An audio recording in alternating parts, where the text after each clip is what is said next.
गुरुजी प्रणाम। माताजी प्रणाम। माताजी प्रणाम। गुरुजी, जब आपने परसों शक्तिपात किया था यहाँ पे और यहाँ पे, तो उसके बाद गुरुजी पूरा शरीर बहुत ज़्यादा गर्म हुआ। यहाँ कानों के पीछे भी बहुत गर्मी, मतलब पैरों तक वो गर्मी बहुत ज़्यादा जा रही थी। और कल भी ऐसा ही हुआ जब आपने सामूहिक शक्तिपात सबके ऊपर किया। और गुरुजी, मतलब ऐसे ध्यान ऐसे लग रहा था जैसे पर्दे गिरते हैं ना, धीरे धीरे धीरे धीरे और गहरा, मतलब गहरा, बहुत ज़्यादा गहरा लगता जा रहा था। और मुझे एक सुनहरे कलर का एक मतलब सांप दिखा, थोड़े खड़े आकार में था वो।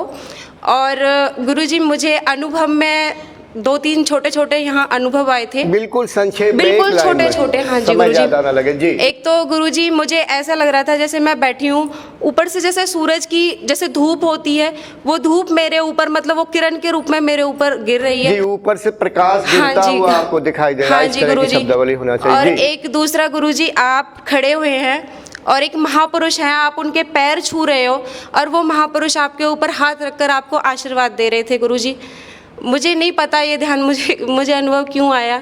और गुरुजी, मुझे पारदर्शी चीज़ जैसे पानी होता है, बिल्कुल एक स्वच्छ पानी, वो पानी ऐसे ना होके मुझे वो पानी यहाँ पे आ गया चक्कर पे, ऐसा सीधा पानी वो दिखता है जिसमें कोई छवि नहीं होती, एकदम क्लीन वो वाटर होता है। इस तरह से पानी क्या गिर रहा है क्या? हाँ गुरुजी, ऐसे इस टाइप से।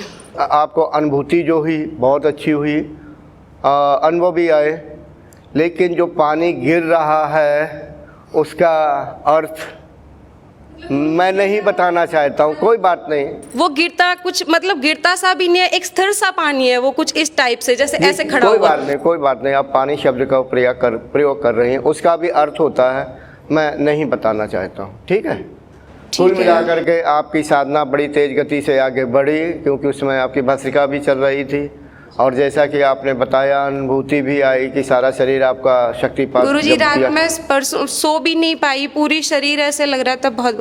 और एक छोटी सी बात और पूछनी थी, बहुत छोटी है भैया। जब संक्षेप में। हाँ जी बिल्कुल संक्षेप में गुरुजी, जब भैया यहाँ पे मंत्र करा रहे थे ओम मंत्र का, तो बड़ी तीव्र गति से ऐसे कोई चीज़ ऊपर चढ़ी, तो गुरुजी मेरा वो मंत्र छूट जाता है और मैं पता नहीं, मेरी आंखें अपने आप ही इतनी बंद हो जाती हैं कि वो आंखें अंदर की तरफ और खिंचती हुई चली जाती हैं और मुझे पता नहीं होता फिर। गुरुजी अच्छा जी। गुरुजी प्रणाम। धन्यवाद गुरुजी। प्रणाम।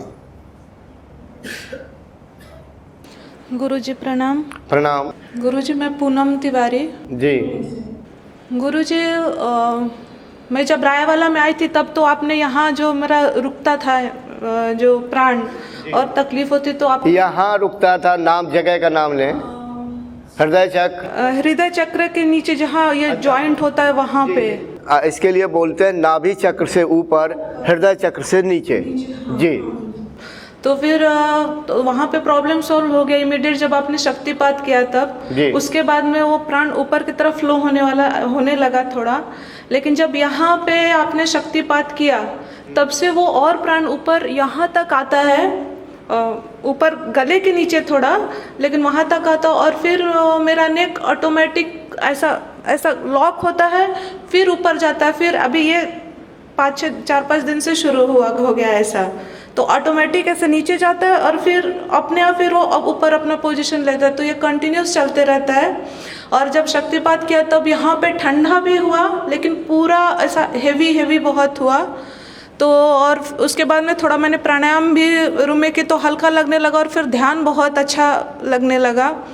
और जब आप दूसरों को भी शक्तिपात करते हैं तब वो एनर्जी और ज़्यादा मुझे फील होती है और ऐसे पूरा बॉडी में वाइब्रेशंस टाइप होने लगते हैं। जी। मुझे याद आ रहा है कि मैंने रायवाला हरिद्वार में आपके कई बार शक्तिपात किया था और काफ़ी कुछ कर्मों को, यानी ढेर सारे कर्मों को निकाल करके बाहर फेंक दिया था। इसके बाद आपने साधना जारी रखी, एक अच्छी बात है। जो आपने साधना अभी करती रही अभी तक, और यहाँ शक्तिपात की जो आपको अनुभूति हो रही है, तो आपकी धीरे धीरे उन्नति हो रही है, जैसा कि आप बता रही हैं। अब इस शिविर के बाद भी जब घर में आप रहें तो साधना को करते यानी अभ्यास को करती रहें, ठीक है। जितना ज़्यादा से ज़्यादा समय मिले करती रही। हाँ, आगे चल के जब आप साधना ज़्यादा करेंगे यानी समय ज़्यादा देंगे तो ये प्राणवायु है ना, तो गले में ज़्यादा दबाव मारेगी तो गर्दन पीछे की ओर जाएगी, तो थोड़ा कष्ट भी सहना पड़ सकता है।